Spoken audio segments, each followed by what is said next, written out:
नमस्कार दोस्तों, स्वागत है आप सभी का हमारे इस न्यू वीडियो में। आज की वीडियो में मैं बात करूंगा भारत में राष्ट्रवाद, नेशनलिज्म इन इंडिया। ये संपूर्ण ऑडियो बुक रहने वाला है इस टॉपिक पे। तो चलिए शुरू करते हैं। सर्वप्रथम इस विषय की प्रवेश जो करते हैं, इंट्रोडक्शन, तो परिचय से इस टॉपिक की शुरुआत करते हैं। राष्ट्रवाद का वास्तविक अर्थ है राष्ट्रीय चेतना का उदय। संसार के हर भाग में मानव समाज के विकास के निश्चित चरण में राष्ट्रवाद का उदय हुआ है। भारत में राष्ट्रवाद का उदय और विकास उपनिवेशवाद से उत्पन्न परिस्थितियों तथा उपनिवेशवाद के विरोध के साथ गहरे रूप से जुड़ा हुआ है। भारत में राष्ट्रवाद का विकास 19वीं सदी में हुआ। उस समय भारत एक ब्रिटिश उपनिवेश बन चुका था, अतः भारत में भी राष्ट्रवाद का उदय विदेशी शासन से जन्मी परिस्थितियों के कारण हुआ। आधुनिक भारतीय राष्ट्रवाद बुनियादी तौर पर विदेशी आधिपत्य की चुनौती के जवाब के रूप में उदित हुआ। स्वयं ब्रिटिश शासन की परिस्थितियों ने भारतीय जनता में राष्ट्रीय भावना विकसित करने में सहायता दी। ब्रिटिश शासन तथा उसके प्रत्यक्ष और परोक्ष परिणामों ने ही भारत में राष्ट्रीय आंदोलन के विकास के लिए भौतिक, नैतिक और बौद्धिक परिस्थितियां तैयार की। अतः विदेशी शासन से मुक्ति पाने के लिए भारतीय जनता का लंबा और साहसपूर्ण संघर्ष राष्ट्रवाद के उदय और विकास का ही परिणाम था। इस आंदोलन की जड़ें भारतीय जनता के हितों और भारत में ब्रिटिश हितों के टकराव में थी। अंग्रेजों ने अपने हितों को पूरा करने के लिए ही भारत को अधीन बनाया था और इसी उद्देश्य को ध्यान में रखकर भारत का शासन चलाते थे। वे अक्सर ब्रिटेन के लाभ के लिए भारतीयों की भलाई को भी ध्यान में नहीं रखते थे। धीरे धीरे भारतीयों ने अनुभव किया कि अंग्रेजों के हितों के लिए उनके अपने हितों का बलिदान दिया जाता रहा है। ब्रिटिश शासन ने जो परिवर्तन राजनीतिक, आर्थिक और सामाजिक क्षेत्र में किए थे, उसके परिणाम स्वरूप भारतीय जनता के सभी वर्गों का शोषण हुआ था। फलस्वरूप जनता के बीच असंतोष की भावना ने एक व्यापक रूप धारण कर लिया। दूसरी ओर अंग्रेजों द्वारा किए गए विकास कार्यों ने भी राष्ट्रीय चेतना के उदय में महत्वपूर्ण भूमिका निभाई। बात करेंगे राष्ट्रवाद के उदय के कारण, causes of rise of nationalism. Bharat में राष्ट्रवाद का उदय और विकास विविध शक्तियों और कारणों के संयोग का परिणाम था। इसका अध्ययन हम निम्नलिखित शीर्ष बिंदुओं में बांट कर सकते हैं। राजनीतिक कारण, प्रशासनिक कारण। सर्वप्रथम हम बात करेंगे राजनीतिक कारण, यानी कि पॉलिटिकल कॉजेज। भारत में ब्रिटिश शासन का स्वरूप प्रतिगामी था, फिर भी भारत को राजनीतिक एकता प्रदान करके उसने भारतीय राष्ट्रीयता के विकास को प्रोत्साहन दिया। भारत में राजनीतिक एकता स्थापित करने का श्रेय अंग्रेजों को प्राप्त है। यह स्वीकार करना पड़ेगा कि ब्रिटिश शासन के पूर्व भारत में राजनीतिक एकता एकदम लुप्त हो गई थी और विभिन्न छोटे छोटे स्वतंत्र राज्यों में विभाजित हो गया था। इसी समय भारत के क्षितिज पर अंग्रेजों की शक्ति का उदय हुआ और उसने भारतीय नरेशों को पराजित करके भारत के एक कोने से दूसरे कोने तक अंग्रेजी पताका फहराई, जिसके कारण भारत में राजनीतिक एकता का उदय हुआ। अंग्रेज भारत को एक दृढ़ केंद्रित शासन व्यवस्था के अंतर्गत लाने में सफल हुए। उन्होंने भारत को वह राजनीतिक सत्ता प्रदान की जिसके आदेशों का देश के एक कोने से दूसरे कोने तक पालन किया जाने लगा। इस प्रकार भारत को राजनीतिक एकता प्राप्त हुई, जिससे राष्ट्रीयता की उत्पत्ति तथा विकास में भारी सहयोग मिला। समस्त भारतवासी एक राजनीतिक वातावरण में रहने लगे और अपने को एक राष्ट्र मानने लगे। दूसरा कारण है प्रशासनिक कारण, यानी कि एडमिनिस्ट्रेटिव कॉजेज। ब्रिटिश शासक साम्राज्यवादी नीति के पोषक थे। वे भारत की राष्ट्रीय भावना को कुचल डालना चाहते थे। उनके अन्यायपूर्ण नीति का विरोध स्वाभाविक था। तात्कालिक वायसराय लॉर्ड लिटन साम्राज्यवादी था। वह घोर प्रतिक्रियावादी नीति का पोषक था। उनका शासनकाल भारतीय राष्ट्रीय जागरण के इतिहास में महत्वपूर्ण माना जाता है। उनके शासनकाल में कुछ ऐसी घटनाएं घटी जिनसे राष्ट्रीय असंतोष की ज्वाला और तेजी से धधक उठी।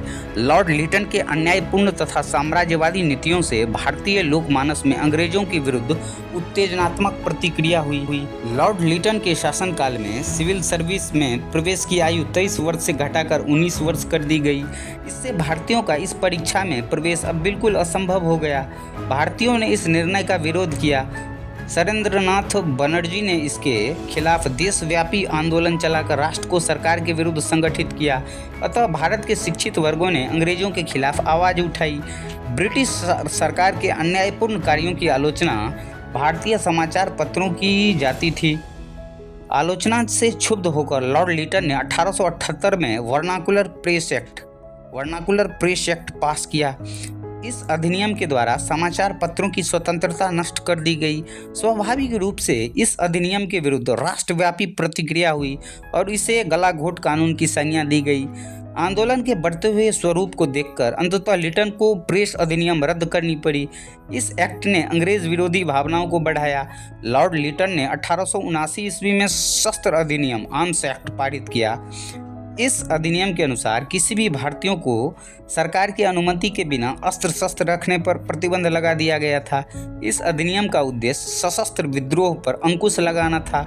यूरोपियनों को शस्त्र रखने की छूट दी गई थी। इस बात से भारतीय बड़े रुष्ट हुए। अतः विभेद की इस नीति के विरुद्ध प्रतिक्रिया स्वाभाविक रूप से संपूर्ण देश में हुई। 1883 में इल्बर्ट बिल का पारित होना भी राष्ट्रवाद को बल दिया। इस बिल का उद्देश्य भारतीय और यूरोपीय व्यक्तियों के फौजदारी मुकदमे की सुनवाई सामान्य न्यायालय में कराना था। इसके अनुसार उस विशेषाधिकार को समाप्त करना था जो यूरोप के निवासियों को अभी तक प्राप्त था, जिसके अंतर्गत उनके मुकदमे सिर्फ यूरोपीय जज ही सुन सकते थे। यूरोपीय जनता ने इसका विरोध किया और सरकार को इस बिल को वापस लेना पड़ा। इस घटना ने शिक्षित भारतीयों को इस बात का अनुभव करा दिया कि अंग्रेजों के हृदय में भारतीयों के लिए बहुत अधिक अंश में जहर भरा है। उन्हें इस बात की आवश्यकता महसूस होने लगी कि किसी अखिल भारतीय संस्था का निर्माण किया जाए जो पूर्ण रूप से राजनीतिक हो। इस बिल ने भारत की राष्ट्रीय विचारधारा को एकता प्रदान की। फलस्वरूप विभिन्न प्रांतों में अनेक राजनीतिक संस्थाओं की स्थापना की गई तथा उन्होंने कांग्रेस की स्थापना के लिए मार्ग प्रशस्त किया। इसी प्रकार लॉर्ड कर्जन ने 1899 में कलकत्ता कॉरपोरेशन एक्ट पारित किया, जिसे नगर पालिका में निर्वाचित सदस्यों की संख्या में कमी और गैर निर्वाचित सदस्यों की संख्या में वृद्धि की गई। 1904 में विश्वविद्यालय अधिनियमों द्वारा विश्वविद्यालयों पर सरकारी नियंत्रण बढ़ा दिया गया। लॉर्ड कर्जन ने 1905 में बंगाल का विभाजन सांप्रदायिकता के आधार पर यह तर्क देते हुए कर दिया कि इससे प्रशासनिक सुविधा होगी। इससे भारतीयों में काफ़ी रोष पैदा हुआ और राष्ट्रवादी भावना बलवती हुई। हालांकि आगे चलकर 1911 ईस्वी में ब्रिटिश सरकार को इसे रद्द करना पड़ा। 1907 में सभाओं और प्रतिबंध लगाने के उद्देश्य से देशद्रोही सभा अधिनियम पारित किया गया। 1910 में उत्तेजित लेख छापने वाले को दंडित करने के उद्देश्य से इंडियन प्रेस एक्ट पारित किया गया। इन सब अधिनियमों के विरुद्ध भारतीय जनता में घोर प्रतिक्रिया हुई, जिससे राष्ट्रीयता का भावना का विकास हुआ। अब बात करेंगे यातायात के साधनों का विकास। अंग्रेजी साम्राज्य को सुरक्षित एवं सुदृढ़ बनाने के उद्देश्य से भारत में यातायात के साधनों को विकसित किया गया था। डलहौजी की संरचनात्मक योजना के अंतर्गत भारत में रेल, तार, डाक, सड़क, पुल आदि का निर्माण किया गया था। परंतु शासक के साथ साथ शासितों को भी यातायात के विकसित साधनों का लाभ मिलने लगा। एक स्थान से दूसरे स्थान में आने जाने की सुविधा तथा पत्र एवं समाचार पत्रों को भेजने की सुविधा मिलने से विचारों को आदान प्रदान आसान हो गया। भारतवासियों को अपनी समस्याओं के संबंध में विचार विमर्श करने तथा एक साथ संगठित होने का अवसर मिल गया। इस प्रकार संपूर्ण भारत के क्षेत्रों के बीच की दूरियां घटने लगी, क्षेत्रीयता की भावना समाप्त हुई, एक केंद्र दूसरे केंद्र से जुड़ गए, एक राज्य दूसरे राज्य से जुड़ गया और राष्ट्रवाद के विकास में सहायक सिद्ध हुआ। अंग्रेजी शिक्षा का प्रचार। अंग्रेजी शिक्षा के प्रचार के कारण भी भारतीय राष्ट्रीयता का विकास हुआ। इससे प्रगतिशील यूरोपीय विचारधाराओं और संस्थाओं के साथ भारत के प्रबुद्ध वर्ग का निकट संपर्क हो गया। पश्चिमी राष्ट्रों की शासन प्रणाली और राजनीतिक विचार से प्रभावित होकर भारतीयों ने भी राष्ट्र निर्माण करने के लिए राजनीतिक संगठन कायम करने की प्रेरणा ग्रहण की। विदेशी विद्वानों की रचनाओं का अध्ययन करने से भारतीयों में राष्ट्रीय भावना का उदय हुआ। शिक्षित भारतीयों ने इटली की राष्ट्रीयता के मंत्रद्रष्टा मेजनी, फ्रांसीसी राज्यक्रांति के प्रशंसक रूसो और वाल्टेयर, व्यक्तिगत स्वाधीनता, उदारवाद और राष्ट्रीय स्वतंत्रता के अग्रदूत थॉमस पेन, छकाबर्क, मैकाले और मिल आदि लेखकों की रचना का अनुशीलन किया। जनतांत्रिक विचारधारा, राष्ट्रीयता, उदारवाद और स्वतंत्रता से संबंध विचारधारा का प्रभाव भारतीयों पर गहरे ढंग से पड़ा। अधिकांश राष्ट्रीय नेता पाश्चात्य देशों के स्वतंत्र वातावरण तथा राष्ट्रीयता की भावना से प्रभावित थे और पश्चिमी शिक्षा की नई शराब का उन पर गहरा असर था। आर्थिक कारण। अंग्रेजों ने भारत में जो आर्थिक नीतियां अपनाई उनसे भारत की अर्थव्यवस्था का रूपांतरण एक औपनिवेशिक अर्थव्यवस्था में हो गया। भारतीय अर्थव्यवस्था के स्वरूप और ढांचे का निर्धारण ब्रिटिश अर्थव्यवस्था की जरूरतों के अनुसार हुआ। अंग्रेजों के आगमन के पूर्व भारत एक संपन्न देश था। भारतीय गांव स्वावलंबी थे। गृह उद्योग प्रणाली से वे अपनी आवश्यकताओं की वस्तुओं का उत्पादन स्वयं कर लेते थे। भारत में लघु उद्योग, व्यापार तथा दस्तकारी उन्नत अवस्था में थी। परंतु साम्राज्य की स्थापना के बाद भारत का आर्थिक शोषण प्रारंभ हुआ। भारत की संचित संपदा का निष्कासन होने लगा। भारतीय उद्योग धंधों को नष्ट कर इंग्लैंड के उद्योगों को प्रोत्साहन देना अंग्रेजों की नीति बन गई थी।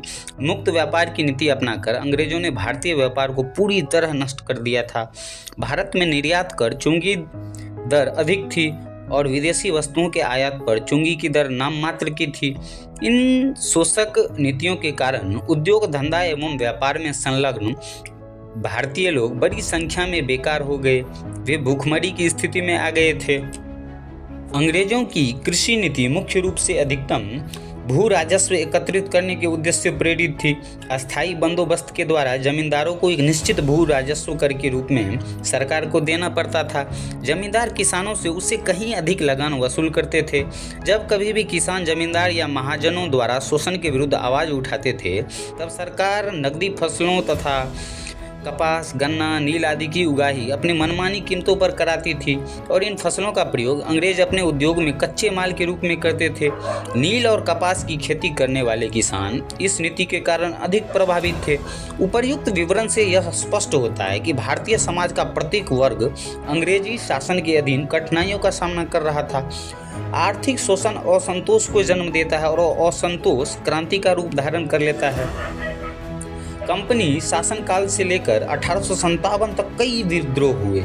इन विद्रोहों में बिहार और बंगाल का नील विद्रोह एवं बंगाल के किसानों का पावना विद्रोह प्रमुख है। ब्रिटिश सरकार की शोषण वाली आर्थिक नीति से असंतोष बढ़ा और अंग्रेजों की दास्तां से मुक्त होने के लिए एकजुट हुए। अतः बिगड़ती आर्थिक दशा तथा सरकार की राष्ट्र विरोधी आर्थिक नीति अंग्रेज विरोधी विचार तथा राष्ट्रीय भावना को जगाने में काफ़ी सहायक रहा था। अब बात करेंगे सामाजिक कारण की। उस समय दुर्भाग्यवश भारतीय समाज का स्वरूप विकृत था। भारत में सामाजिक जीवन की कुरीतियाँ उसे घून की तरह धीरे धीरे खाए जा रही थी। भारतीय परंपरा के अनुकूल चिंतकों और विचारकों ने सामाजिक बुराइयों को नष्ट करने का बीड़ा उठाया। शिक्षा का अभाव, संकुचित धर्म द्वारा समाज पर होने वाले कुप्रभाव को सुधारकों ने जनमानस के सामने उजागर कर कुरीतियों को नष्ट करने के लिए अनुकूल मानसिक परिवेश तैयार किया। सुधारकों के प्रयास से भारत के सामाजिक जीवन में एक नई शक्ति का संचार हुआ। आधुनिक विचारों को स्वीकार करने से भारतीय समाज में नवजागरण आया। ब्रिटिश सरकार ने प्रजातीय विभेद की नीति अपनाकर भारतीयों के अंदर क्रोध और घृणा का भाव उत्पन्न कर दिया था। 1857 के विद्रोह के बाद प्रजातीय भेद की नीति अधिक प्रबल हो गई थी। अंग्रेज अपनी जातीय श्रेष्ठता के अहंग से पीड़ित थे। भारतीयों के साथ उनका व्यवहार अशिष्ट था। भारतीयों पर कई प्रकार के कानूनी प्रतिबंध लगाए जा चुके थे। भारतीयों को रेलगाड़ियों में अंग्रेज के साथ बैठने की इजाज़त नहीं थी। न्याय परंपरा में भी जातीय भेद की नीति अपनाई जाती थी। अंग्रेजों को अपराध करने पर मामूली दंड दी जाती थी, किंतु भारतीयों को कठोर दंड दिया जाता था। जाति भेद की नीति के कारण भारतीयों के अंदर विद्रोह की ज्वाला भड़क उठी। अंग्रेजों और भारतीयों के बीच जो जातीय कटुता थी, उसने भारतीय राष्ट्रवाद को जन्म दिया। भारत का शासन भार अधिकतर इंडियन सिविल सर्विस के अधिकारियों के हाथ में था। सैद्धांतिक रूप से इस सेवा के चुनाव प्रतियोगिता परीक्षा में भारतीय उम्मीदवार भी भाग ले सकते थे, परंतु इस सेवा में भारतीयों का चयन आसान नहीं था, क्योंकि इंडियन सिविल सर्विस की परीक्षा इंग्लैंड में ली जाती थी। फलस्वरूप इंग्लैंड जाकर परीक्षा में सम्मिलित होना साधारण एवं मध्यम वर्ग के छात्रों के लिए संभव नहीं था। केवल संपन्न और संभ्रांत परिवार के युवक उसमें सम्मिलित होते थे। प्रतियोगिता परीक्षा में सफल होने पर भी कोई न कोई दोष ढूंढकर उन्हें नौकरी पाने के अधिकार से वंचित कर दिया जाता था। लॉर्ड लिटन की नीति ने नहले पर दहला का काम किया। उसने सरकारी सेवाओं के लिए भारतीयों की उम्र सीमा 21 वर्ष से घटाकर 19 वर्ष कर दी। लिटन की नीति का उद्देश्य था कम से कम भारतीयों को सरकारी सेवा में नियुक्त करना। अधिकांश शिक्षित भारतीयों को नौकरी से वंचित करने का विरोध भारत के समाचार पत्रों तथा राष्ट्रवादियों द्वारा की गई। इस अन्यायपूर्ण नीति के विरोध में 1876 में इंडियन एसोसिएशन नामक एक संस्था की स्थापना की गई। इस प्रकार भारत के लोगों में नई जागृति पैदा कर दी। तथा उन्हें संगठित होने के लिए प्रेरित किया। अब बात करेंगे धार्मिक कारण की। संसार के किसी भी देश में राष्ट्रवाद उत्पन्न करने में धर्म सुधार आंदोलन ने महत्वपूर्ण भूमिका निभाई है। 19वीं शताब्दी के धर्म सुधार और समाज सुधार आंदोलन का भी बड़ा योगदान है। इस काल में राजा राम मोहन राय, स्वामी दयानंद सरस्वती, ईश्वरचंद्र विद्यासागर, स्वामी विवेकानंद, रामकृष्ण परमहंस आदि अनेक सुधारक पैदा हुए, जिन्होंने ब्रह्म समाज, आर्य समाज, प्रार्थना समाज आदि अनेक संस्थाओं को स्थापित कर भारतीयों में आध्यात्मिक और सामाजिक चेतना जगाई। प्रायः समस्त धर्म सुधार आंदोलनों ने भारत के अतीत के वैभव का चित्र उपस्थित किया। भारतीय जनता ने जब इस चित्र में अपनी वर्तमान स्थिति का मिलान किया तो उसे अपार वेदना हुई। कहाँ तो भूतकाल का जगतगुरु भारतवर्ष और वर्तमान काल का पराधीन, निर्धन और अशिक्षित भारतवर्ष। स्वभावतः धार्मिक आंदोलनों ने भारतीय जनता के अंतःस्थल में अपनी वर्तमान दुरावस्था से छुटकारा पाने का अदम्य लालसा उत्पन्न करा दी। इस प्रकार धर्म सुधार आंदोलनों ने राष्ट्रवाद की भावना को धार्मिक क्षेत्र में व्यक्त किया। अब बात करेंगे भारतीय साहित्य और समाचार पत्रों की। भारतीय राष्ट्रीय जागरण में साहित्य और समाचार पत्रों ने काफ़ी योगदान दिया। इस समय देसी भाषाओं में जिस साहित्य का सृजन हुआ उसने भी राष्ट्रीयता की वेग गति धारा को शक्ति प्रदान की। बंगाल में बंकिम चंद्र जैसे साहित्यकारों ने राष्ट्रीयता की ज्वाला को प्रदीप्त रखा। उनका आनंद मठ तो आधुनिक बंगाल राष्ट्रीयता का गीत बन गया। उसने नवयुवकों को बहुत प्रभावित किया और बंगाल में क्रांतिकारी राष्ट्रवाद का पाठ्यपुस्तक का काम किया। वंदे मातरम, जो रविंद्रनाथ के जनगण मन के साथ साथ भारत का राष्ट्रगीत है। दीनबंधु की रचना नील दर्पण में नील की खेती करने वाले संपन्न अंग्रेजों के द्वारा भारतीय कृषकों पर अत्याचार और उत्पीड़न का मार्मिक चित्रण किया गया था। भारतेंदु हरिश्चंद्र का नाटक भारत दुर्दशा भारतीय जनजीवन का दर्पण बन गया।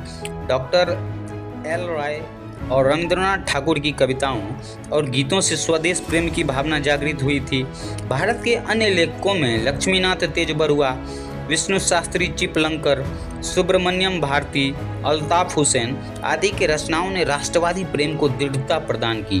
क्षेत्रीय भाषाओं में भी राष्ट्रभक्ति से प्रभावित रचनाओं का प्रकाशन किया गया था। भारतीय समाचार पत्रों का प्रकाशन भारतीय राष्ट्रीयता के प्रचार प्रसार में सहायक रहा। अंग्रेजी शासन की सुविधाओं और खामियों का समीक्षात्मक विवरण समाचार पत्रों में प्रकाशित होने लगा था। भारत की आर्थिक, सामाजिक और राजनीतिक परिस्थिति का सही चित्रण समाचार पत्रों में प्रकाशित होने लगा था।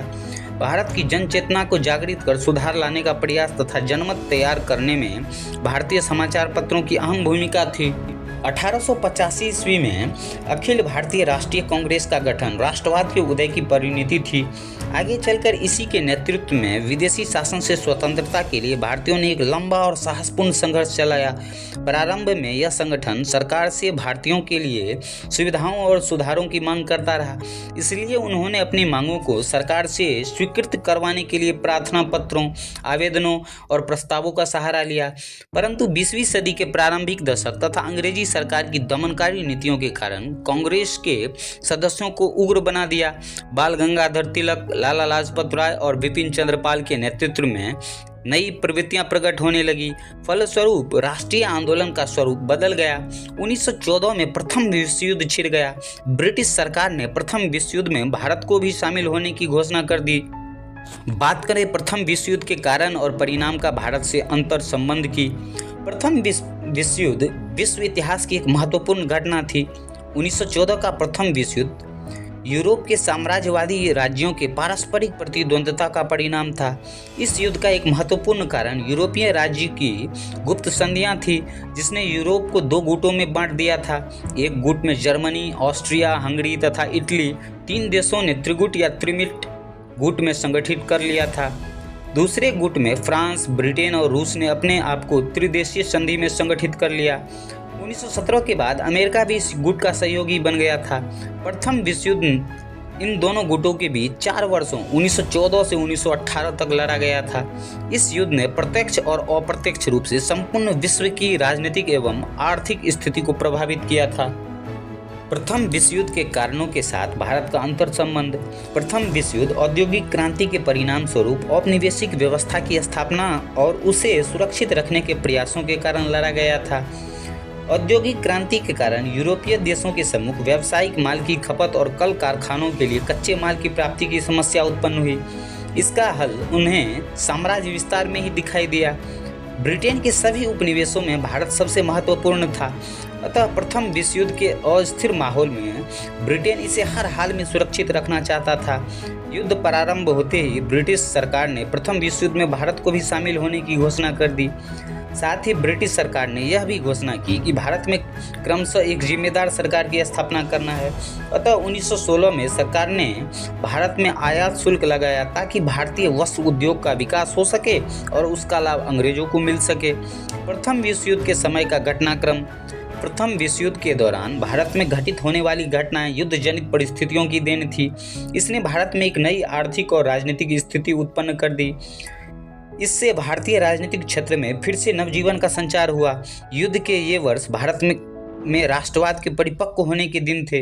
भारतीय राष्ट्रवादी नेताओं लोकमान्य तिलक और महात्मा गांधी ने ब्रिटिश सरकार के युद्ध प्रयासों में सहयोग करने का निश्चय किया। यह निश्चय इस गलत धारणा पर आधारित था कि कृतज्ञ होकर ब्रिटिश सरकार भारत की वफादारी का पुरस्कार देगा और भारत स्वशासन की ओर एक लंबी छलांग लगाने में समर्थ होगा। उन्होंने इस बात को पूरी तरह नहीं समझा कि प्रथम विश्व युद्ध की विभिन्न शक्तियां अपने उपनिवेशों को सुरक्षित लड़ने के लिए ही लड़ रही थी। उस समय आम भावना यह थी कि यह अंग्रेजों के लिए संकट का समय है और उनकी सहायता करनी चाहिए। युद्ध के लिए भारतीय जनता और भारतीय संसाधनों का उपयोग किया जाने लगा, परंतु युद्ध के आगे बढ़ने के साथ ही भारतीयों का भ्रम टूटने लगा। प्रथम विश्व युद्ध के कारण रक्षा व्यय में भारी बढ़ोतरी हुई। इस व्यय को पूरा करने के लिए युद्ध के नाम पर कर्ज लिए गए और करों में वृद्धि की गई। फलस्वरूप महंगाई की दर काफ़ी बढ़ गई। 1913 से 1918 के बीच कीमतें दोगुनी हो चुकी थी।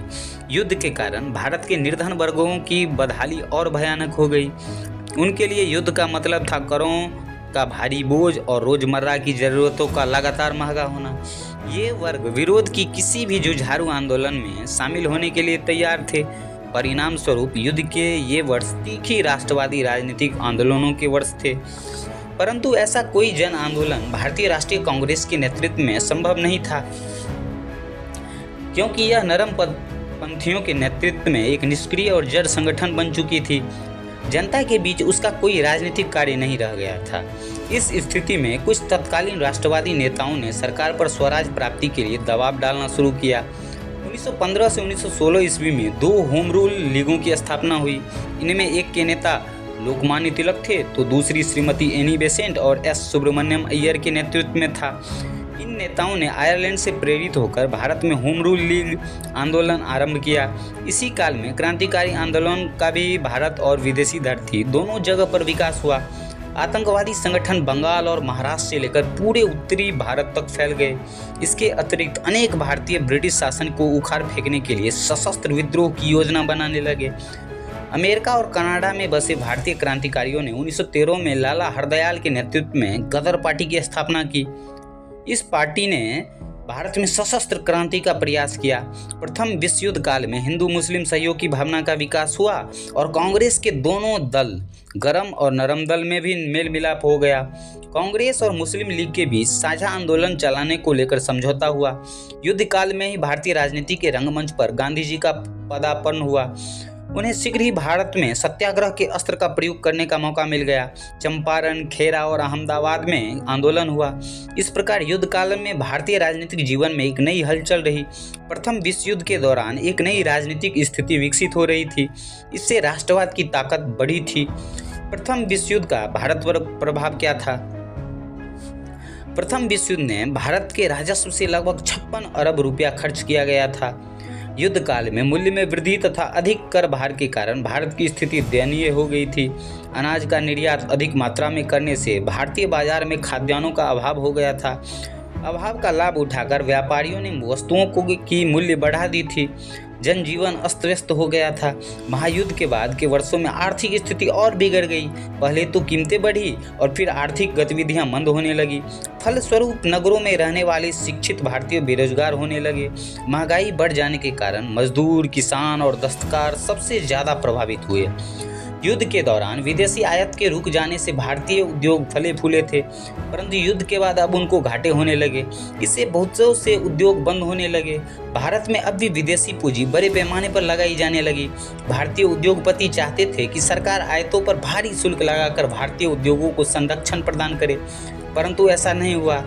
अतः अब उन्हें भी महसूस होने लगा कि केवल एक मजबूत राष्ट्रवादी आंदोलन तथा एक स्वाधीन भारतीय सरकार द्वारा ही ये लक्ष्य प्राप्त किए जा सकते हैं। अंतर्राष्ट्रीय स्थिति भी राष्ट्रवाद के पुनः उदय के अनुकूल थी। प्रथम विश्व युद्ध ने भारत सहित पूरे एशिया और अफ्रीका में राष्ट्रवाद को बल पहुंचाया था।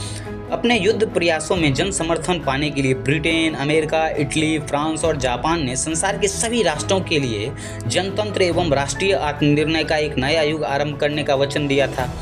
परंतु प्रथम विश्व युद्ध के उपरांत उन्होंने अपना उपनिवेश समाप्त करने के बजाय उस पर और कठोर नियंत्रण स्थापित करने का प्रयास किया। अफ्रीका, पश्चिमी एशिया तथा पूर्वी एशिया में युद्ध में हारने वाली शक्तियों के सारे उपनिवेशों को विजेताओं ने आपस में बांट लिया।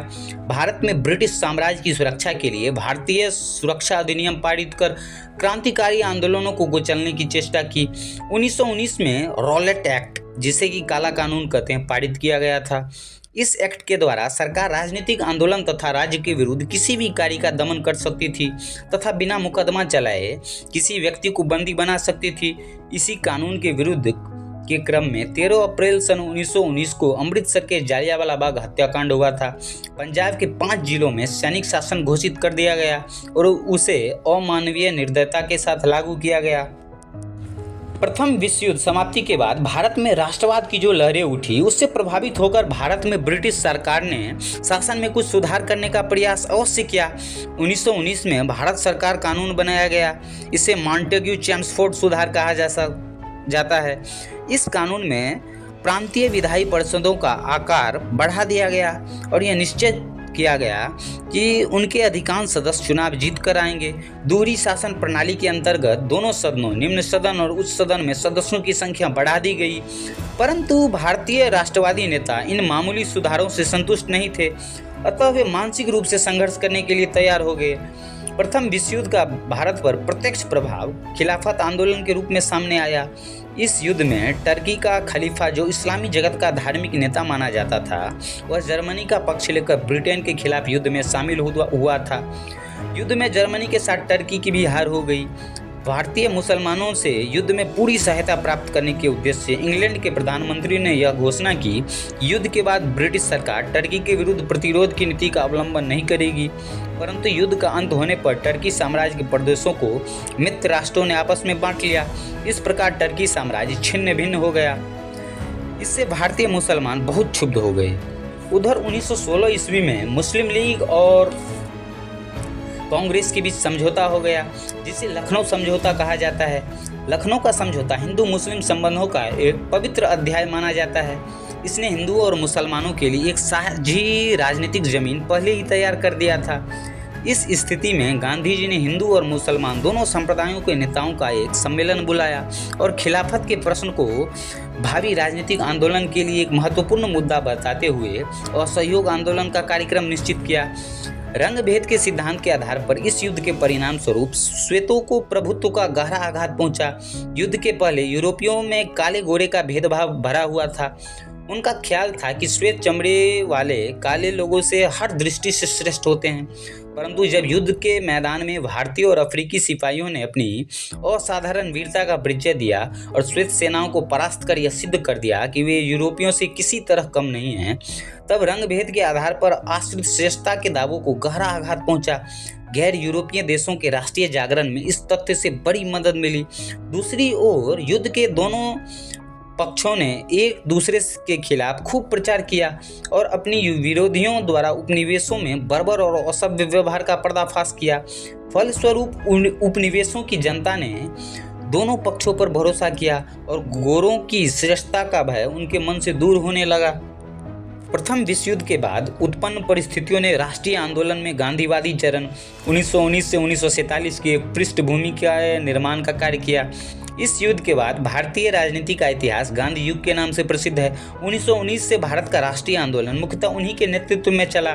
गांधी जी के भारतीय राजनीतिक रंगमंच पर आने तथा कांग्रेस की बागडोर उनके हाथ में जाने के फलस्वरूप भारतीय राष्ट्रीय आंदोलन के स्वरूप और कार्यप्रणाली में आमूल परिवर्तन हुए।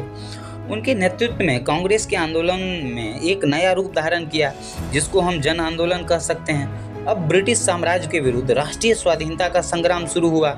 संवैधानिक और भिक्षावृत्ति का स्थान चुनौती और संग्राम ने लिया और गांधी जी द्वारा छेड़ा गया संघर्ष राष्ट्रव्यापी एवं सर्वसाधारण का आंदोलन बन गया। आइए अब हम कुछ आंदोलनों के संबंध में जानकारी प्राप्त करें। रॉलेट एक्ट के विरोध में सत्याग्रह। रॉलेट एक्ट, जिसे काला कानून भी कहा जाता है, जिसमें कहा जाता है न वकील, न अपील, न दलील। प्रथम विश्व युद्ध के दौरान क्रांतिकारी गतिविधियां काफ़ी तेज हो गई थी। बढ़ती हुई क्रांतिकारी गतिविधियों को दबाने के लिए लॉर्ड चेम्सफोर्ड ने 1918 में न्यायाधीश सर सिडनी रॉलेट की अध्यक्षता में एक समिति की नियुक्ति की। रॉलेट समिति की रिपोर्ट अप्रैल 1918 में प्रकाशित हुई। इस रिपोर्ट में भारत के वर्तमान कानून को आतंकवाद, क्रांतिकारी गतिविधि को कुचलने के लिए पर्याप्त नहीं माना। अतः समिति ने क्रांतिकारी गतिविधियों को रोकने के लिए निरोधात्मक एवं दंडात्मक दोनों प्रकार के विशेष विधेयकों का सुझाव दिया। समिति की अनुशंसा पर क्रांतिकारी एवं अराजकता अधिनियम 21 मार्च सन 1919 ईस्वी को केंद्रीय विधान परिषद द्वारा पारित किया गया। इस अधिनियम के अनुसार सरकार संदेह के आधार पर किसी भी व्यक्ति को अमान्य साक्ष्य और बिना वारंट पकड़ने का हुक्मनामा के भी गिरफ्तारी कर सकती थी। ऐसे मुकदमे में विशेष न्यायालय द्वारा दिए गए फैसले के विरुद्ध कोई अपील भी नहीं की जा सकती थी। रॉलेट एक्ट दमनकारी था। भारत में इसे काला कानून की संज्ञा की गई। स्वाभाविक रूप से रॉलेट एक्ट के विरोध में जनसभाओं और प्रदर्शनों का तांता लग गया। इस एक्ट ने गांधी जी की राजभक्ति में की भावना को आघात पहुंचाया। वे विदेशी शासन के घोर विरोधी बन गए। उन्होंने रॉलेट एक्ट की कड़ी निंदा की। महात्मा गांधी, जो अब तक राजभक्त थे, राजद्रोही बन गए। उन्होंने इस एक्ट को विरोध करने का निश्चय किया। गांधी जी के विरोध को देखकर केंद्रीय व्यवस्थापिका सभा के भारतीय सदस्यों ने भी रॉलेट एक्ट का विरोध किया। सरकार के अड़ियल रवैये ने जन असंतोष को और भी उग्र हो गया। 30 मार्च सन 1919 ईस्वी को पूरे राष्ट्र की दुकानें बंद रही और सबों ने एक दिन का उपवास रखकर अपना अहिंसात्मक विरोध प्रकट किया। 6 अप्रैल को पूरे देश के अंदर हड़ताल आयोजित की गई। भारत के प्रत्येक नगर और गांव में हड़ताल के कारण जनजीवन ठप कर दिया गया। सरकार प्रदर्शनकारियों और हड़ताल के आयोजकों को लाठी और गोली से स्वागत की। कई व्यक्तियों को जान से हाथ धोना पड़ा। सरकार की दमनकारी नीति के विरोध में असंतोष बढ़ा। विरोध की अंतिम परिणति 13 अप्रैल सन 1919 ईस्वी को पंजाब में जालियांवाला बाग हत्याकांड के रूप में हुआ।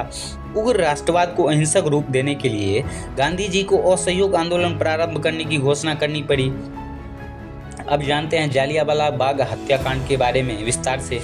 प्रथम विश्व युद्ध जनित घटनाओं के प्रभाव के स्वरूप पंजाब का जनमानस आंदोलित था। रॉलेट एक्ट के विरोध में देश भर में आंदोलन हुए, परंतु पंजाब की स्थिति गंभीर हो गई। पंजाब के गवर्नर सर माइकल ओडेयर ने कांग्रेसी नेताओं के लिए पंजाब में प्रवेश करना वर्जित कर दिया। 9 अप्रैल सन 1919 ईस्वी को पंजाब के प्रमुख कांग्रेसी नेता डॉक्टर किचलू तथा डॉक्टर सत्यपाल को गिरफ्तार कर किसी अज्ञात स्थान पर भेज दिया गया। ये दोनों नेता कांग्रेस के वार्षिक अधिवेशन की स्वागत समिति के सदस्य भी थे। सरकार के इस कार्य ने भारत और विशेषकर पंजाब के शांत वातावरण में उत्तेजना पैदा कर दी। जुलूस और प्रदर्शनों के माध्यम से जनता अपने नेताओं को छोड़ देने की मांग की। जुलूस को रास्ते में रोका गया और प्रदर्शनकारियों पर गोली चलाई गई। क्षुब्ध जनता प्रतिरोध में यूरोपियनों से बदला लेने लगी। स्थिति नियंत्रण में नहीं थी। सेना को बुलाकर भीड़ को तितर बितर कर दिया गया, परंतु सैनिक बल प्रयोग के विरोध में अप्रैल में पुनः हड़ताल हुई और जुलूस निकाला गया। सरकार सभाओं, प्रदर्शनों और जुलूसों पर नियंत्रण नहीं रख पाई। फलतः 13 अप्रैल को सार्वजनिक सभाओं पर प्रतिबंध लगाने की घोषणा सरकारी स्तर पर की गई। प्रतिबंध की सूचना का प्रचार ठीक ढंग से नहीं किया गया था। अनजान जनता जालियांवाला बाग में एकत्रित होने लगी। सैनिकों ने उनको रोकने का तनिक भी प्रयत्न नहीं किया। जब वहां बहुत अधिक संख्या में व्यक्ति एकत्र हो गए तो जनरल डायर 100 भारतीय तथा ब्रिटिश सशस्त्र सैनिकों को लेकर वहां पहुंच गया। उसने घटना स्थल पर पहुंचते ही सभा को भंग करने का आदेश दिए बिना सैनिकों को गोली चलाने का आदेश दिया। सरकारी आंकड़ों के अनुसार 400 मृत और 1200 व्यक्ति घायल हुए थे। जालियांवाला बाग हत्याकांड के बाद पंजाब में मार्शल लॉ लगाकर आतंक का माहौल कायम कर दिया गया। अंग्रेजों के इस व्यवहार से प्रबुद्ध भारतीयों के हृदय में गहरी चोट पहुंची, जिससे पूरे देश के अंदर ब्रिटिश विरोध की भावना फैल गई। गांधी जी ने सरकार की गलती को शैतानों का काम सिद्ध किया। रविंद्रनाथ ठाकुर ने क्षुब्ध होकर सर की उपाधि लौटा दी। शंकर नायर वायसराय की कार्यकारिणी परिषद की सदस्यता का परित्याग कर दिया। गांधी जी केसरे हिंद की उपाधि त्याग दी। जालियांवाला बाग हत्याकांड भारतीय राष्ट्रीय आंदोलनों में एक नई जान फूंक दी। अब बात करेंगे खिलाफत आंदोलन की, दी खिलाफत मूवमेंट। प्रथम विश्व युद्ध में तुर्की जर्मनी का पक्ष लेकर ब्रिटेन के खिलाफ युद्ध में शामिल हुआ था। भारतीय मुसलमानों से युद्ध में पूरी तरह सहायता प्राप्त करने के उद्देश्य से इंग्लैंड के प्रधानमंत्री ने यह घोषणा की कि युद्ध के बाद ब्रिटिश सरकार तुर्की के विरुद्ध प्रतिशोध की नीति का अवलंबन नहीं करेगी। युद्ध में जर्मनी की हार के साथ तुर्की की भी हार हो गई। प्रथम विश्व युद्ध का अंत होने पर तुर्की साम्राज्य के प्रदेशों को मित्र राष्ट्रों ने आपस में बांट लिया। इस प्रकार तुर्की साम्राज्य छिन्न भिन्न हो गया। इससे भारतीय मुसलमान बहुत क्षुब्ध हो गए। मित्र राष्ट्रों ने खलीफा का अपमान किया और इस्लाम की पवित्र भूमि पर अवांछनीय अधिकार स्थापित किया। यह खिलाफत आंदोलन का कारण बना। तुर्की के प्रति हो रहे अन्याय के खिलाफ जो आंदोलन चलाया गया उसे खिलाफत आंदोलन का नाम दिया गया। खिलाफत आंदोलन का उद्देश्य इस्लाम के खलीफा सुल्तान की शक्ति को पुनः स्थापित करना था। खिलाफत आंदोलन से राष्ट्रीय आंदोलन में एक नई धारा प्रवाहित हुई। शिक्षित मुसलमानों की नई पीढ़ियां तथा पारंपरिक मौलवियों और धर्मशास्त्रियों का एक भाग अधिक उग्रपंथी और राष्ट्रवादी बनते जा रहे थे। लखनऊ समझौते सन 1916 ने हिंदुओं और मुसलमानों की साझी राजनीतिक गतिविधियों के लिए पहले ही पृष्ठभूमि तैयार कर दी थी। रॉलेट एक्ट 1919 विरोधी राष्ट्रीय आंदोलनों ने समूची भारतीय जनता को एक समान प्रभावित किया था और हिंदू मुसलमान दोनों को राजनीतिक आंदोलनों के लिए विवश किया था। अमृतसर में यह राजनीतिक एकता सरकार के दमन के कारण थी। इस वातावरण में मुसलमानों के बीच राष्ट्रवादी प्रवृत्ति ने खिलाफत आंदोलन का रूप ले लिया। ब्रिटेन तथा उसके सहयोगियों ने तुर्की की उस्मानिया सल्तनत के साथ जो व्यवहार किया था और जिस प्रकार उसके टुकड़े करके थ्रेस को हथियार लिया था, राजनीतिक रूप से जागरूक मुसलमान उसके आलोचक थे। यह कार्य भूतपूर्व ब्रिटिश प्रधानमंत्री लॉर्ड जॉर्ज के वादे के खिलाफ था, जिसने कहा था कि हम तुर्की को एशिया माइनर और थ्रेस की उस समृद्ध और प्रसिद्ध भूमि से वंचित नहीं कर रहे हैं जो नस्ली दृष्टि से मुख्य रूप से तुर्क हैं। तुर्की का सुल्तान मुस्लिम जगत में खलीफा अर्थात धर्म का प्रधान माना जाता था। उनके प्रति मुसलमानों के हृदय में आदर का भाव था। भारतीय मुसलमान भी तुर्की के सुल्तान को अपना धर्मगुरु मानते थे।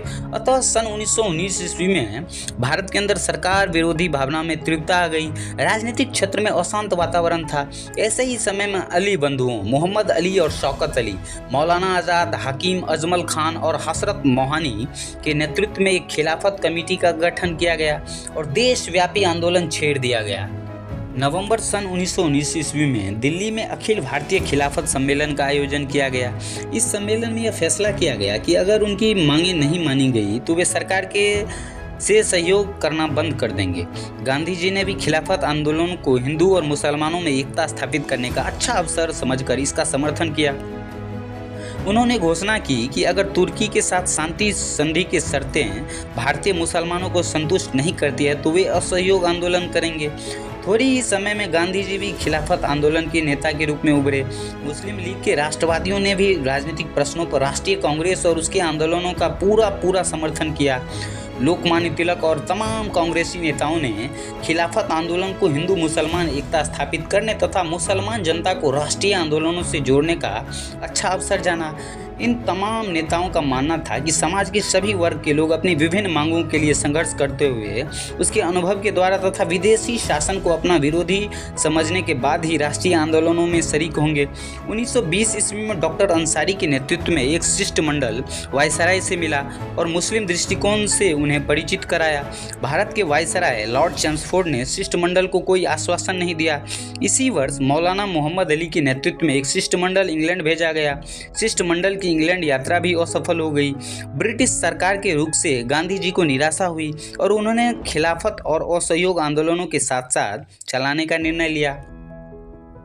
खिलाफत आंदोलन ने 31 अगस्त सन 1920 ईस्वी को एक असहयोग आंदोलन का प्रारंभ किया। इस आंदोलन के फलस्वरूप गांधी जी का उदय भारतीय राजनीति में जन नेता के रूप में हुआ। सरकार ने रॉलेट कानून को रद्द करने, पंजाब के अत्याचारों की भरपाई तथा राष्ट्रवादियों की स्वशासन की मांग को मानने से इनकार कर दिया था। इसके बाद 1920 ईस्वी में इलाहाबाद में सभी दलों का एक सम्मेलन हुआ। इस सम्मेलनों में स्कूल, कॉलेजों और अदालतों के बहिष्कार का एक कार्यक्रम बनाया गया। अब बात करेंगे असहयोग आंदोलनों की। The non cooperation movement. भारतीय राजनीति में गांधी जी के प्रवेश के साथ एक नए युग का आविर्भाव हुआ। प्रथम विश्व युद्ध के समय सरकार को सहयोग देने के बदले गांधी जी को केसरे हिंद की उपाधि दी गई थी। युद्ध समाप्ति के बाद सहयोगी गांधी और सहयोगी गांधी बन गए। रॉलेट एक्ट, जलियांवाला बाग हत्याकांड, खिलाफत के प्रश्न पर सरकार के साथ गहरा मतभेद हो गया। सितंबर 1919 के कलकत्ता में कांग्रेस के विशेष अधिवेशन में गांधी जी ने सरकार के साथ असहयोग और मॉन्टफोर्ट सुधार के अंतर्गत निर्मित व्यवस्थापिका सभाओं के बहिष्कार का प्रस्ताव रखा। दिसंबर 1920 में कांग्रेस के नागपुर अधिवेशन में असहयोग आंदोलन प्रारंभ करने के प्रस्ताव पर भारतीय राष्ट्रीय कांग्रेस सहमत हो गई। इस प्रकार 1920 ईस्वी के बाद असहयोगी गांधी के नेतृत्व में राष्ट्रव्यापी असहयोग आंदोलन प्रारंभ हुआ। कांग्रेस ने गांधी जी के नेतृत्व में अहिंसक असहयोग का नया कार्यक्रम अपनाया। पंजाब और तुर्की के साथ हुए अन्यायों का प्रतिकार और स्वराज की प्राप्ति ये असहयोग आंदोलन के उद्देश्य थे। इस आंदोलन को कई चरणों में चलाया जाना था। आरंभिक चरण में सरकार द्वारा दी गई उपाधियों को वापस लौटाना था। इसके बाद विधानमंडलों, अदालतों और शिक्षा संस्थानों, सेना, पुलिस, विदेशी वस्तुओं का बहिष्कार करने तथा करों की अदायगी न करने का अभियान चलाया जाना था। यह भी तय किया गया कि असहयोग को चलाने के लिए 1.5 लाख स्वयंसेवकों का एक दस्ता तैयार किया जाएगा। असहयोग आंदोलन की पृष्ठभूमि तैयार करने में गांधी जी और अली बंधुओं ने महत्वपूर्ण भूमिका निभाई। इन लोगों ने समस्त भारत का दौरा किया और जनमत को इसके पक्ष में लाने का प्रयास किया। इस आंदोलनों में विभिन्न सामाजिक समूहों ने भाग लिया, परंतु हर एक की अपनी अपनी आकांक्षाएं थी। सभी ने स्वराज के आह्वान को स्वीकार तो किया, लेकिन उनके लिए उसके अर्थ अलग अलग थे। आंदोलन का प्रारंभ शहरी मध्यम वर्ग की भागीदारी के साथ हुई। हजारों की संख्या में छात्रों ने स्कूल कॉलेज छोड़ दिए। प्रधानाचार्यों और शिक्षकों ने त्यागपत्र सौंप दिए। जामिया मिलिया इस्लामिया विश्वविद्यालय, बिहार विद्यापीठ, काशी विद्यापीठ और गुजरात विद्यापीठ का जन्म हुआ। सैकड़ों वकीलों ने वकालतें छोड़ दी।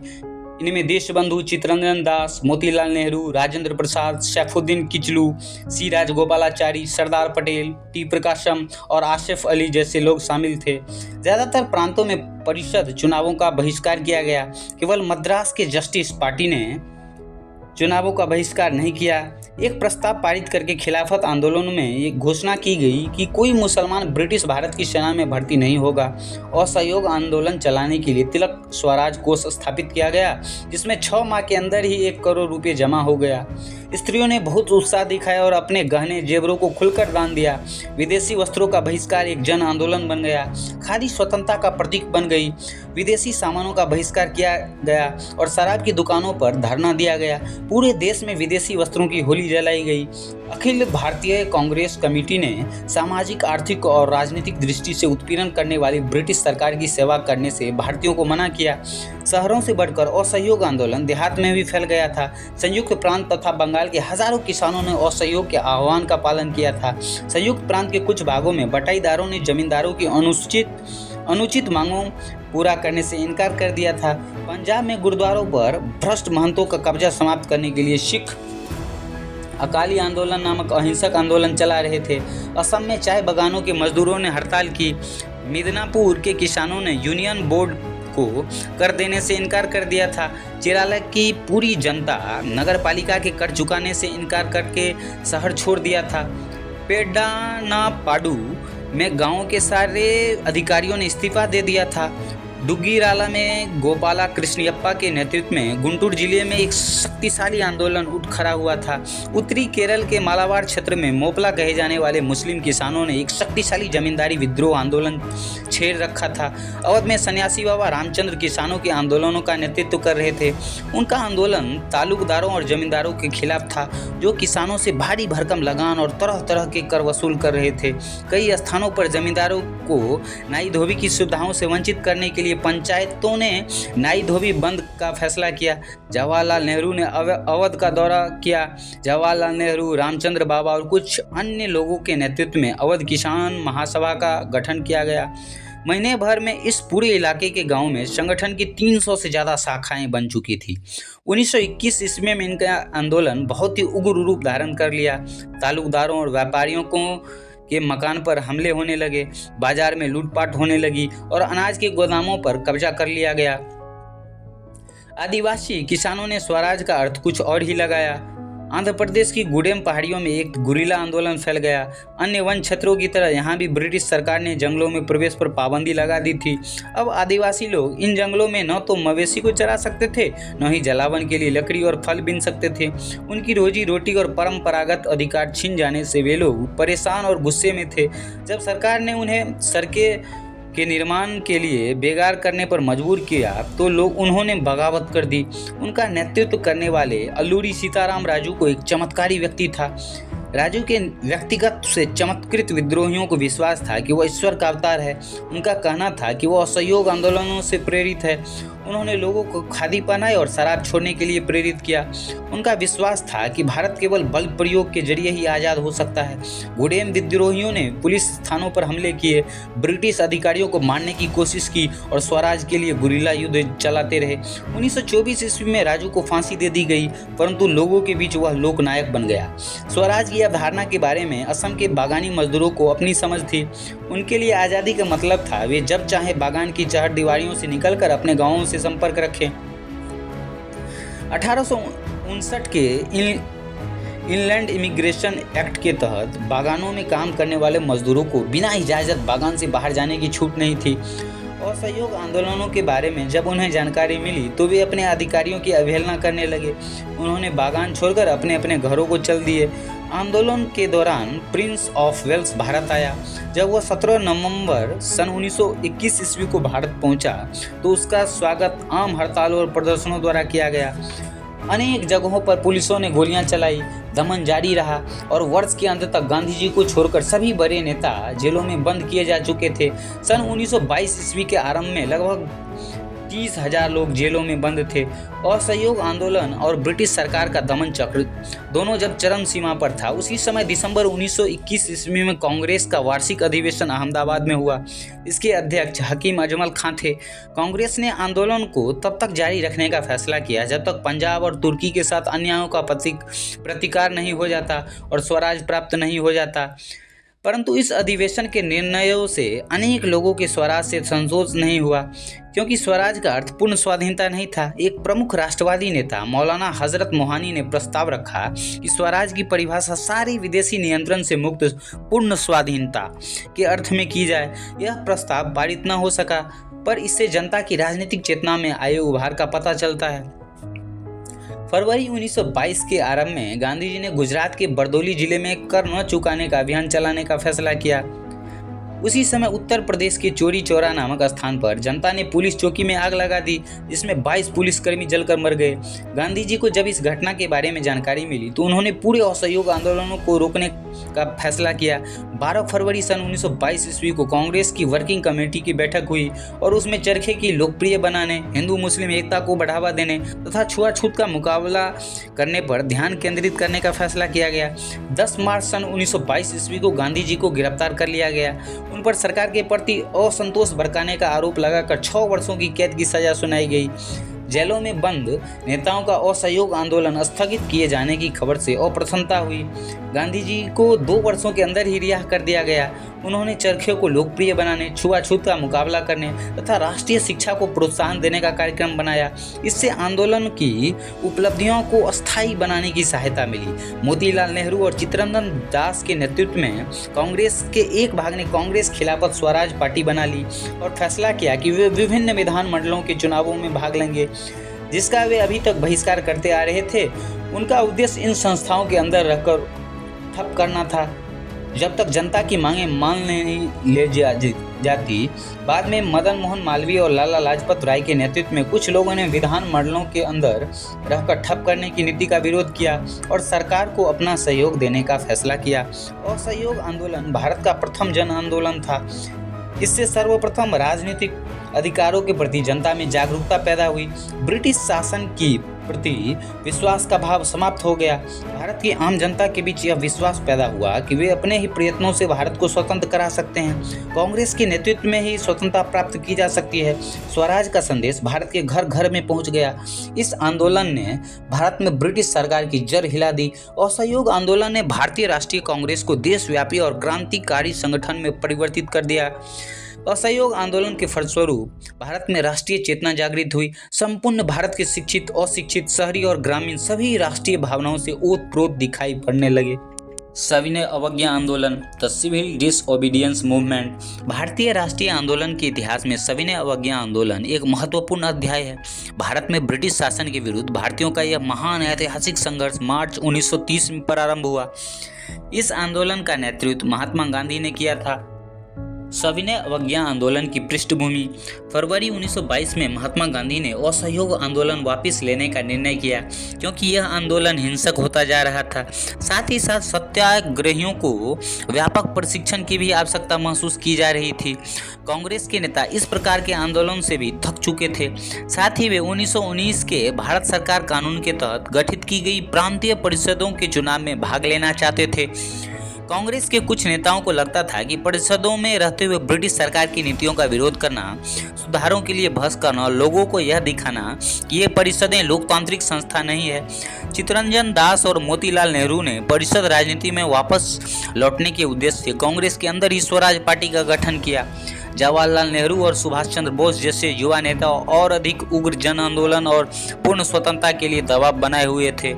आंतरिक बहस और असहमति से इस माहौल में 1929 से 1930 का विश्वव्यापी आर्थिक मंदी ने भारतीय राजनीति की रूपरेखा बदल दी।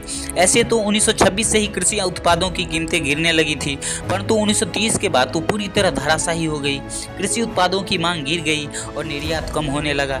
किसान लगान और कर्ज चुकाने की स्थिति में नहीं रह गए थे। 1930 ईस्वी तक देश के ग्रामीण क्षेत्र भारी उथल पुथल से गुजरने लगे थे। इसी बीच ब्रिटेन की टोरी सरकार ने सर जॉन साइमन के नेतृत्व में एक वैधानिक आयोग का गठन कर दिया। इस आयोग का गठन राष्ट्रवादी भारतीय आंदोलन के जवाब में किया गया था, जिसका उद्देश्य भारत में संवैधानिक व्यवस्था की कार्यशैली का अध्ययन करना था और उसके बारे में रिपोर्ट देने थे। इस आयोग के सभी सदस्य अंग्रेज थे। 7 फरवरी सन 1928 को साइमन आयोग भारत आया। सर्वप्रथम आयोग के विरोध में पूरे बम्बई में हड़ताल रही। आयोग का बहिष्कार भारतीय राष्ट्रीय कांग्रेस, मुस्लिम लीग और उदार संघ के द्वारा किया गया। सामन वापस जाओ के नारे से इसका स्वागत किया जाने लगा। सभी वर्गों के भारतीयों ने इसका विरोध किया। इस विरोध को शांत करने के लिए वायसराय लॉर्ड इरविन ने अक्टूबर 1929 में भारत के लिए औपनिवेशिक स्वराज की स्थापना के साथ साथ गोलमेज परिषद को बैठक बुलाने की घोषणा की। इस प्रस्ताव से कांग्रेस के नेता संतुष्ट नहीं थे। असंतोष के वातावरण में कांग्रेस का अधिवेशन 31 दिसंबर सन 1929 को लाहौर में हुआ। लाहौर अधिवेशन के अध्यक्ष जवाहरलाल नेहरू थे। इस अधिवेशन में पूर्ण स्वराज की घोषणा तथा गोलमेज परिषद में भाग नहीं लेने का प्रस्ताव पारित हुआ। यह भी तय किया गया कि 26 जनवरी सन 1930 को स्वतंत्रता दिवस के रूप में मनाया जाएगा और उसी दिन लोग पूर्ण स्वराज के लिए संघर्ष की शपथ लेंगे। भारत की आर्थिक निर्धनता, सरकार की उपेक्षापूर्ण एवं दमन नीति से असंतोष की आग को और भी प्रज्वलित कर दिया था। कांग्रेस के आह्वान पर पूरे राष्ट्र में स्वाधीनता दिवस का आयोजन किया गया तथा सभी नागरिकों के द्वारा स्वाधीनता संग्राम में सक्रिय सहयोग देने के लिए शपथ ली गई। इसी पृष्ठभूमि में कांग्रेस कार्य समिति ने गांधी जी को सविनय अवज्ञा आंदोलन प्रारंभ करने के लिए अधिकृत कर दिया। तो आज ये था हमारा पहला part, nationalism in India, Bharat में राष्ट्रवाद का उदय। यदि ये आप लोग को अच्छा लगा हो तो प्लीज़ लाइक, शेयर, सब्सक्राइब और एक प्यारा सा कमेंट जरूर करें ताकि आगे और भी इसी तरह के ऑडियो बुक आते रहें। तो इसका दूसरा पार्ट के साथ हम मिलेंगे फिर किसी दूसरे वीडियो के साथ। तब तक के लिए थैंक्स फॉर वॉचिंग।